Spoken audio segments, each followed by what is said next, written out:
বাংলাদেশ জামায়াতে ইসলামী প্রতিষ্ঠার পর থেকে আজ পর্যন্ত দলটির উপর সবচেয়ে বেশি জুলুম করা হয়েছে ফতোয়ার মাধ্যমে। আর যুগে যুগে সেই ফতোয়া দিয়েছে মুহিবুল্লাহ বাবুনগরীর মতো কিছু কাঠমোল্লারা। নির্বাচন আসলে এরা ফতোয়া নাস্তিক আর রাম বামদের বিরুদ্ধে দেয় না, কিছু হালুয়া রুটির জন্য তারা জামাতের বিপক্ষে ফতোয়া দেয়। কিন্তু আশ্চর্যের বিষয় হচ্ছে, ফতোয়া যারা দেয় জামাত তাদেরকেই পরবর্তী সময় বুকে টেনে নেয় এবং তাদের জায়গা থেকে সর্বোচ্চ স্যাক্রিফাইস করে আলেম সমাজ সহ পুরো দেশকে আগলে রাখার চেষ্টায় অব্যাহত আন্দোলন করে যাচ্ছে ন্যায় ও ইনসাফ প্রতিষ্ঠার জন্য।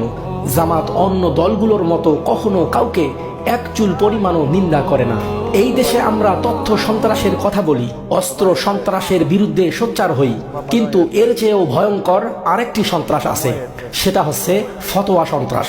এটা এমন এক সন্ত্রাস যেখানে যুক্তি নয়, জ্ঞান নয়, ব্যক্তিগত মতামত, গোষ্ঠীগত স্বার্থ আর ক্ষমতার দাপটে ধর্মের নাম দিয়ে অন্যের উপর চাপিয়ে দেওয়া হয়। কিছু একটা হলেই কাফের, ভিন্ন মত হলেই পথভ্রষ্ট বলে ফতোয়া দেওয়া হয়।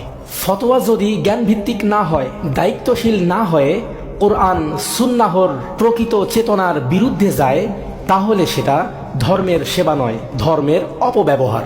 আর এই অপব্যবহার সমাজকে বিভক্ত করে, মানুষকে ভয় দেখায়, চিন্তার স্বাধীনতাকে হত্যা করে। অস্ত্র সন্ত্রাস মানুষের শরীরে আঘাত করে, আর ফতোয়া সন্ত্রাস মানুষে মানুষে বিভেদ সৃষ্টি করে।